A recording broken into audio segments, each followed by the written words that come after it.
Judge Lot. Judge Lot gives us 25 bucks. Thank you, Judge Lot, and says, Darth Carter, your rants have been epic lately. I really admire how your anger makes you stronger in the dark side. I hope to one day be accepted as your dark apprentice. You mean like what, like a Sith Padawan? Um, yeah. Look, thank you. Anger is not bad. You can let it consume you, which I certainly there are times when it consumes me and it's directed at the wrong people because I'm just frustrated and angry and I do have a short fuse sometimes, and that's a fault of mine. So absolutely there's downsides. However, I do strongly feel like anger is a not only a neutral emotion, but actually a positive, necessary emotion.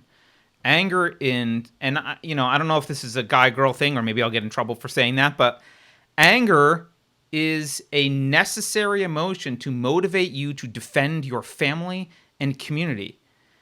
Anger is necessary, and one thing, like one attack on masculinity that's been prevalent over the past several decades, I guess, is this characterization of anger as a fault, that being angry is bad. Now, obviously, not being able to control your anger is bad.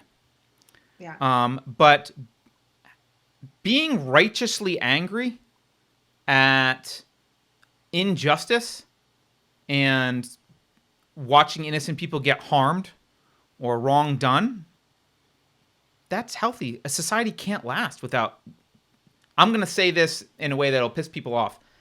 Society cannot last without men who will get angry at injustice. It cannot last. Yeah. You need men who will be angry at injustice. It also can't last if you don't have women who want to take care of kids. Those are two sad. They're going to sound very conservative, but if you don't have women who want to take care of the next generation and you don't have men who are angry at injustice, you will fail. I don't know what else is needed for society. I'm not saying men and women have to be in certain roles all the time in any given situation. I'm saying in general, as a society, you need those things. You need those things. And they've been trying to undermine anger. We need strong men, and they've also been trying to just undermine masculinity in general, and I think part of that is related to the end goals of which we've talked about, the end goals of social justice Marxism and postmodernism, this social justice ideology, that my old belief system that we see everywhere. The end goal is nihilism. It's a destruction of everything. It's a destruction of Western civilization. It's motivated by resentment. And how do you destroy civilization? Yeah. Well, one of those ways is you destroy the nuclear family, which BLM puts on their, it was on their about page. They're against the nuclear family. Yep. They destroy the ways in which we function personally in our personal relationships. And the same way that they've been pushing racism in the name of anti-racism, they've been pushing sexism for just as long, and in the name of feminism. And they've really done a lot to undermine masculinity and to it's not that all of these things are, again, the people that get pulled into it and start preaching it, it's not that they have bad intent necessarily. Some of them, it is a good thing to say we should examine our gender roles. We should I think it's a good thing I'm to not say, against you.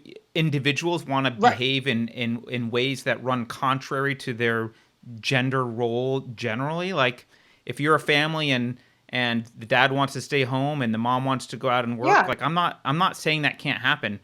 I'm speaking generally about a society. Right. I totally agree. There are going to be men and women who don't fall into the averages, right, on a bell curve, who are outliers. And you need outliers. But we've gotten so used to talking in this current climate that we're in black and white, where if you say something like, in general, society needs strong men and it needs women who want to raise children, what they want to hear is immediately something awful that you're saying, Right. that What no they heard woman me can say choose. was a woman's place is barefoot and pregnant in the kitchen. That's what they heard Yes, when I said that's that, what they heard you say. which is And they not what I heard you said. say that every Right. woman should have a kid, and that's not what you said. No. They want to hear the worst thing, and they're not actually listening. And yeah, I think we need strong men, and we've done a lot to denigrate masculinity. And I look around at the couples. We mentioned this in an interview yesterday, which won't be out for like a week probably, but I've seen wokeness move into couples, and usually in the way it plays out in the straight couples that I know, usually moves in from the woman adopts it first. Women seem to be more susceptible to this ideology, and then it either results in divorce eventually and separation, because it's a radically, if you're not woke and the other person's woke, it's not just a difference of political. It's not like, well, I'm a Democrat and she's a Republican, or I'm a Republican and she's a Democrat. It's not like that. It's like you have radically different philosophies. Your worldview's different. Your entire worldview. It's not a difference of opinion on political policy. It's worldview, foundational beliefs. And so either it ends in divorce, or the other thing I've seen, which is arguably worse, is the man becomes woke as well, and then assumes this kind of subservient position to Right. the woman, where she's leading everything, and he's cucked, and he's I saw a great picture. God, I wish I had it. It was a picture of a straight couple, and the woman and the man. They were both wearing these big, clear plastic suit things for COVID, and the woman looked so smug and self-righteous, like, we're extra virtuous. And her husband or boyfriend or whoever he was had this look on his face. It was like an ashamed, kept dog. I can't even explain it. The look on his face was just awful. Like, Yeah. oh God, I don't want to be in your relationship right now. Yeah. Well, Anyway. you're making me think of that book that Gracie West wrote. She pointed Mhm. this out. I mean, she said it, and other people have said it, but she wrote this into the book as one of the behaviors of characters. But like a lot of times, it's those woke women. They're still sexually attractive to the guys that they hate. Right, Oh, the guys that are yes. the definition of everything they hate. There's still something inside them that's like, yeah, but that's sexy. I've told you about this before, but I have social justice warrior, third wave feminist friends who we used to talk about this. We used to gossip about this. And one friend in particular who I've told you about, she would say she was dating these woke beta males, but she was having sometimes like flirting with the idea of affairs with these some more conservative, traditionally masculine guys, and she had inner conflict about it. She's like, why am I attracted to these men? I shouldn't be. I should be attracted to Right. this kind of guy. It's like, why are you fighting your natural attraction and trying to condition yourself? It's weird. Because she's told that there is nothing biological about her psychology, and it's completely a social construct, and therefore she should be able to eradicate it and replace her psychology with whatever the psychology that's prescribed by the ideology is. And that's a lie. You cannot erase your psychology. It is partly biological, not completely, but partly. And that's it's odd because the left will make that same argument for people who are trans. Well, it's just innate. We can't erase it. Okay, well, if you can't erase if part of it is biological, then for the vast majority, that biology falls along lines that the left doesn't like.